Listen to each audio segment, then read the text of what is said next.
할렐루야, 반갑습니다. 기분 좋은 오늘 월요일 아침입니다.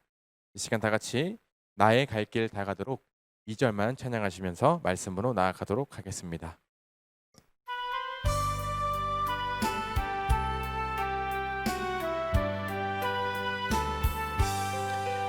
나의 갈 길 다가도록 예수 인도하시니 어려운 일 당할 때도 족한 은혜 주시네. 나는 심히 고단하고 영혼 매우 가라나 나의 옆에 반석에서 샘물 나게 하시네. 나의 옆에 반석에서 샘물 나게 하시네. 아멘. 오늘 함께 나눌 말씀은 다니엘 4장 1절부터 18절 말씀입니다. 오늘은 이 말씀을 본문으로 너는 다 계획이 있구나 라는 제목으로 은혜를 나누고자 합니다. 먼저 제가 말씀 봉독해 올리겠습니다. 느부갓네살 왕은 천하에 거주하는 모든 백성들과 나라들과 각 언어를 말하는 자들에게 조서를 내리노라. 원하노니 너희에게 큰 평강이 있을지어다. 지극히 높으신 하나님이 내게 행하신 이적과 놀라운 일을 내가 알게 하기를 즐겨하노라. 참으로 크도다 그의 이적이여, 참으로 능하도다 그의 놀라운 일이여. 그의 나라는 영원한 나라요, 그의 통치는 대대에 이르리로다. 나 느부갓네살이 내 집에 편히 있으며 내 궁에 평강할 때 한 꿈을 꾸고 그로 말미암아 두려워하였으니 곧 내 침상에서 생각하는 것과 머릿속으로 받은 환상으로 말미암아 번민하였었노라. 이러므로 내가 명령을 내려 바벨론의 모든 지혜자들을 내 앞으로 불러다가 그 꿈의 해석을 내게 알게 하라 하였더라. 그때 박수와 술객과 갈대아 술사와 점쟁이가 들어왔으므로 내가 그 꿈을 그들에게 말하였으나 그들이 그 해석을 내게 알려주지 못하였느니라. 그 후에 다니엘이 내 앞에 들어왔으니 그는 내 신의 이름을 따라 벨드사살이라 이름한 자요, 그의 안에는 거룩한 신들의 영이 있는 자라. 내가 그에게 꿈을 말하여 이르되 박수장 벨드사살아, 내 안에는 거룩한 신들의 영이 있은즉 어떤 은밀한 것이라도 내게는 어려울 것이 없는 줄을 내가 아노니 내 꿈에 본 환상의 해석을 내게 말하라. 내가 침상에서 나의 머릿속으로 받은 환상이 이러하니라.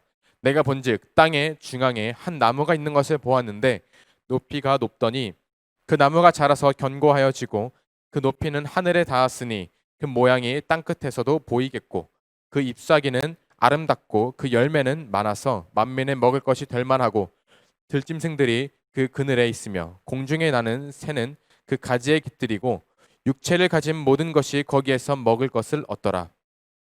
내가 침상에서 머릿속으로 받은 환상 가운데 또 본즉 한 순찰자 한 거룩한 자가 하늘에서 내려왔는데 그가 소리질러 이처럼 이르기를 그 나무를 베고 그 가지를 자르고 그 잎사귀를 떨고 그 열매를 해치고 짐승들을 그 아래에서 떠나게 하고 새들을 그 가지에서 쫓아내라.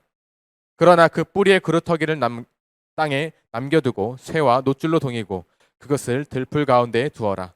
그것이 하늘 이슬에 젖고 땅의 풀 가운데에서 짐승과 더불어 제 몫을 얻으리라. 또 그 마음은 변하여 사람의 마음 같지 아니하고 짐승의 마음을 받아 7대를 지내리라. 이는 순찰자들의 명령대로요 거룩한 자들의 말대로이니 지극히 높으신 이가 사람의 나라를 다스리시며 자기의 뜻대로 그것을 누구에게든지 주시며 또 지극히 천한 자를 그 위에 세우시는 줄을 사람들이 알게 하라 함이라 하였느니라. 나 느부갓네살 왕이 이 꿈을 꾸었나니 너 벨드사살아, 그 해석을 밝히 말하라. 내 나라 모든 지혜자가 능히 내게 그 해석을 알게 하지 못하였으나 오직 너는 능히 하리니 이는 거룩한 신들의 영이 내 안에 있음이라. 아멘. 여러분 혹시 작년에 개봉한 기생충이라는 영화를 기억하십니까? 부자와 가난한 사람들 사이에 편견과 갈등 그리고 차별과 무시에 대한 이야기를 담은 사회 풍자적인 영화입니다. 돈 많은 부부의 재산을 탐내면서 온 가족이 작전을 펼치는 과정을 그렸습니다. 어떻게 그 재산을 우리가 누릴 수 있을까 생각하면서 아버지가 막막해야 할 때 아들이 기가 막힌 방법을 생각해냅니다. 그러자 아버지 송강호가 이렇게 말합니다. 너는 다 계획이 있구나. 하나님이 이 영화를 보셨다면 이렇게 말씀하실 것 같습니다. 너를 향한 내 계획도 다 있단다. 그러니 나를 신뢰해라 라고 말입니다. 오늘 본문 한번 살펴보도록 하겠습니다. 느부갓네살 왕이 또 하나의 꿈을 꾸었습니다. 그런데 그 내용이 심상치가 않습니다. 다급한 마음으로 다니엘을 찾아서 꿈 해석을 요청합니다. 그 꿈은 사절에 보면 느부갓네살 왕이 집에 편히 있을 때, 궁에서 평강할 때에 꾼 것입니다. 그런데 하룻밤 사이에 그 꿈 때문에 오전에 보시면 두려워하였고 번민하게 되었다라고 말합니다. 온 세상을 다스리던 그 최고 권력자가 꿈 하나 때문에 두려움 그리고 번민에 휩싸인 것입니다. 바벨론의 네로라 하는 그 많은 지혜자들도 그 꿈을 해석하지 못했습니다. 인간은 여러 가지로 참 연약한 존재입니다. 하나님을 믿지 못하고 그 곁을 떠난 상태라면 더욱더 그렇습니다. 제 아무리 권력이 높고 모든 사람이 두려워하는 존재라고 해도 하나님 앞에서는 한낱 인간에 불과할 뿐입니다. 저와 여러분이 추구해야 할 것은 무엇일까요? 이 세상의 명예일까요? 혹은 사람들의 인정일까요? 아니면 많은 재산일까요? 느부갓네살 왕이 꾼 꿈은 하나님이 주신 계시의 꿈입니다. 그것을 사람의 지혜로 지식으로 해석한다는 것은 접근 자체부터 불가능입니다. 하나님의 일은 하나님의 방법대로 해야 합니다.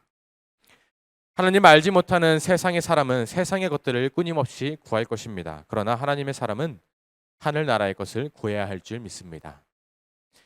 느부갓네살 왕은 하나님을 분명히 경험했습니다. 1장에서는 다니엘과 세 친구들의 지혜가 자기 나라의 지혜자들의 지혜보다 10배나 뛰어난 것을 보았습니다. 그리고 2장에서는 아무도 해석하지 못한 금신상의 꿈을 유일하게 다니엘이 해석했습니다. 3장에서는 평소보다 7배나 뜨거웠던 풀무불 속에서도 죽지 않는 다니엘을 통해 분명히 하나님의 살아계심을 경험했습니다. 느부갓네살 왕도 그래서 하나님을 찬양했습니다. 그런데 8절을 보면 여전히 교만합니다. 다니엘을 이렇게 소개합니다. 그는 내 신의 이름을 따라 벨드사살이라 이름한 자라고 말합니다. 하나님을 경험했어도 아직도 제자리인 어리석고 교만한 한 인간의 모습을 여실히 보여줍니다. 그는 내 신의 이름을 따라 벨드사살이라 이름한 자이다. 11절을 보겠습니다. 그 나무의 높이가 하늘에도 닿을 만큼 높고 거대했다고 기록합니다.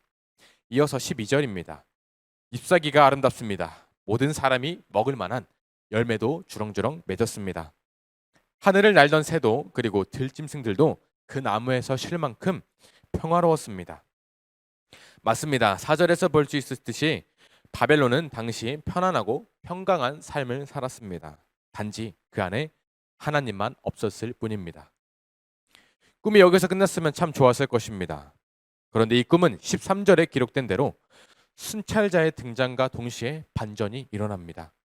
14절입니다. 나무도 베어버리고 가지도 자르고 잎사귀도 떨어뜨리고 열매도 흩어버리고 그늘에서 쉬던 짐승도 새들도 모두 떠나게 했습니다. 이것은 곧 바벨론의 화려한 것들은 모두 무너지게 될 것이라는 의미입니다.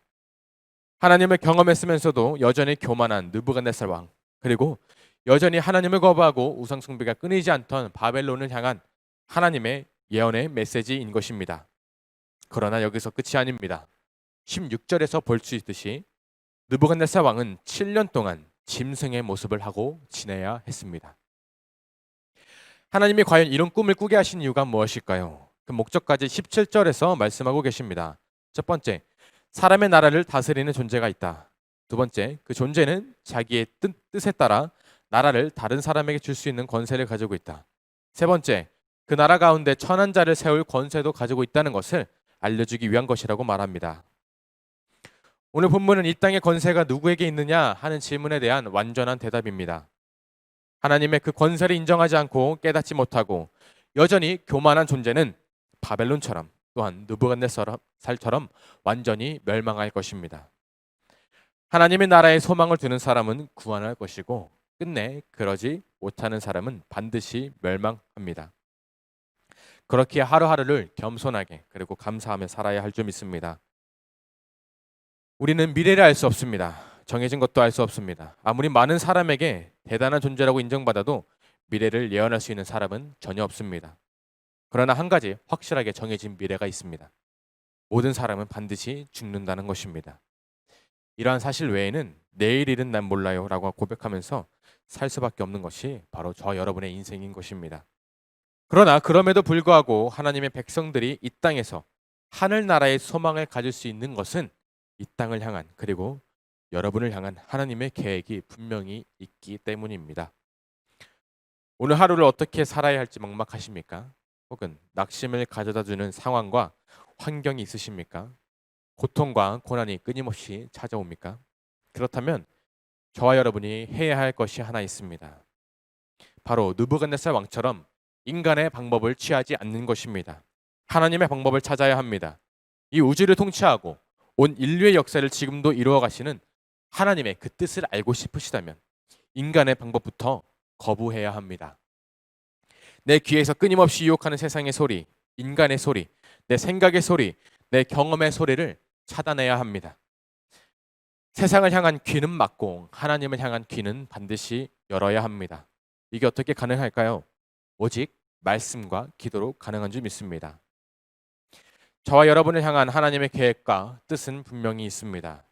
그 계획이 이루어지느냐, 이루어지지 않느냐는 각자의 믿음에 따라 결정되는 것입니다.